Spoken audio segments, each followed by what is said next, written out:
Hello everyone, it's Dr. Dave. Hopefully you're all doing well. You had a nice start to your week. You're having a wonderful Tuesday, May the 4th be with you. Coming at you on behalf of the Toronto Neck and Back Pain Clinic with your daily health update. It is Tuesday, May the 4th, 2021, and hopefully the chiropractic and well-being force is with you as well. I'm going to look at 6 areas of health and wellness today. Somewhere around this video you can read through all 6 areas, and if you'd like a copy you can DM us on social, give us a call here at the clinic, or send us an email. We'll be sure to get that to you. Not going to treat, diagnose, prevent, or cure any illness or disease with our time together today. However, we'll help create an environment with your thoughts, choices, decisions, and actions where your body can thrive, might be able to do some healing, and might just be able to support those great experiences you're looking for every day. So thank you for tuning in, tapping in, and turning on some of that healing in your life. The Romanian Journal of Internal Medicine is our first source of some info today, April 2021. They looked at vitamin D deficiency and how it can be linked to more severe strokes. Examinations of 140 patients admitted to the hospital for stroke revealed a potential association between lower vitamin D levels and greater stroke severity. So another good reason, vitamin D, this wonderful vitamin that's not actually really truly a vitamin, but it is a nutrient or substance that our body requires, can manufacture a lot of its own thanks to some sunshine exposure. However, for a lot of reasons, it may either not get enough of that exposure and or be able to produce levels to keep them within what would be a healthy range. One of the ways you can know is certainly to get it tested and then figure out a strategy for you to help that get up back into a healthy range if need be. It will have some health benefits for sure. The journal Nutrients, March 2021, had an interesting viewpoint on cocoa and stress. In a recent experiment, researchers observed that participants' blood vessels function better while under mental stress if they first consumed a flavanol-enriched cocoa beverage.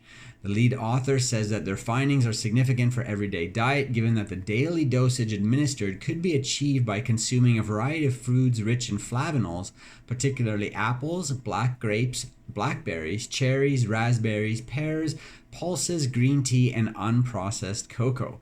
This has been an important implication for measures to protect the blood vessels of those individuals who are more vulnerable to the effects of mental stress. So get those healthy foods in you in variety. They all have some important compounds that aren't necessarily the daily nutrients we're looking for in vitamins and minerals, but other compounds found in our foods as well are very beneficial to our body. The BMC Psychiatry report from March 2021 looked at varied activity being best for our well-being. New research suggests that mixing up workouts by engaging in different forms of exercise is associated with a greater sense of well-being than sticking to one physical activity regimen.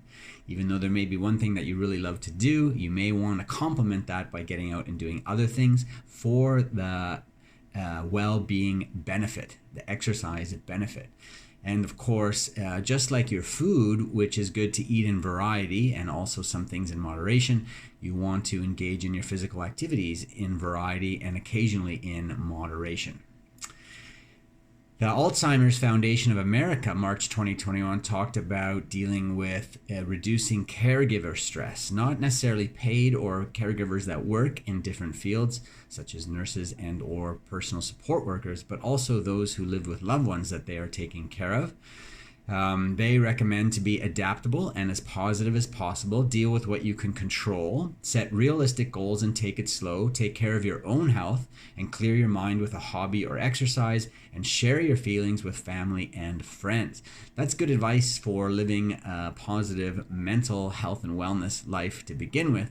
So some good information there to, of course, take care of yourself, especially when you're taking care of others, because it can be challenging, and without taking care of yourself, it could be harder to help those around you. The Journal of the American Heart Association, March 2021, came up with a list of things that part of healthy living that may pay off later in life. They talk about metabolic syndrome being a cluster of conditions, obesity, high blood pressure, and problematic cholesterol, impaired metabolic function, and excessive waist circumference. And they occur together and they increase the risk of heart disease, stroke, and type 2 diabetes.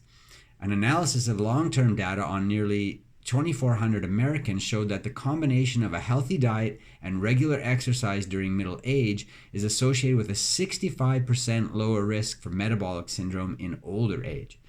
So diet, nutrition, key fundamentals, and that's why there are 2 of the 6 things we talk about in the daily health update. Just a good reminder to keep it clean. Do your best. Finally, the Journal of Occupational Health, January 2021, looked at irregular work hours and back pain. They looked at data with over 18,000 nursing professionals, and it revealed that those who worked a rotating shift or irregular shift schedule were 40% more likely to report work-related back pain than nurses who worked a fixed day shift schedule. Now, of course, work in certain industries and professions does need to go on around the clock, but the research does show those people who work a rotating shift or a night shift, for example, suffer from health challenges more often than those who work a more standard day shift. And what it means is if you are and have to or have chosen to and maybe even like working some of those shifts, your level of self-care and your lifestyle factors become even more valuable and prevalent in making sure that you don't succumb to any health challenges. So, sounds like the moral of today from all 6 areas is take good care of yourself to help take good care of those around you, and try and encourage and help those around you to also take good care of themselves. And that's how we make the world go round. Let's hope. That's your daily health update for Tuesday. Make it a great one. Get out there, help each other, share some smiles under those masks if you need to. And we'll catch up with you tomorrow, middle of the week, with your next daily health update. Take care. Be well.